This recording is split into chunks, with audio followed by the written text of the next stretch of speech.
সুপ্রিয় শিক্ষার্থীবৃন্দ, আজকে আমরা আরেকটা সমস্যা নিয়ে চলে এসেছি। এই সমস্যাটা আমাদের অধ্যায় 2 এর কমার্কের প্রশ্নের জন্য এসে থাকে। তো প্রশ্নটা হচ্ছে এরকম: a/b plus b/c plus c/a রাশিটি চক্রক্রমিক কিনা।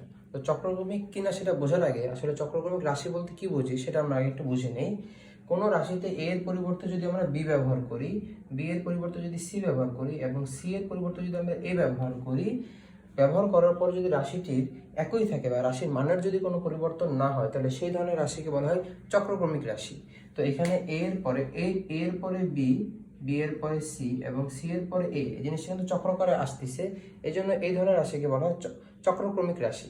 তো এখানে আমরা যদি a এর পরিবর্তে b বসাই, b এর পরিবর্তে c বসাই, b এর পরিবর্তে c বসাই এবং c এর পরিবর্তে a বসাই, এখানেও c এর পরিবর্তে a এবং a এর পরিবর্তে যদি b বসাই, তাহলে দেখো a/b, তারপর হচ্ছে b/c, b/c এবং হচ্ছে c/a, c/a। জিনিসটা কিন্তু আমাদের একই আছে, জাস্ট আগে পরে হয়েছে এবং যোগাকার আছে, এখানেও যোগাকার আছে।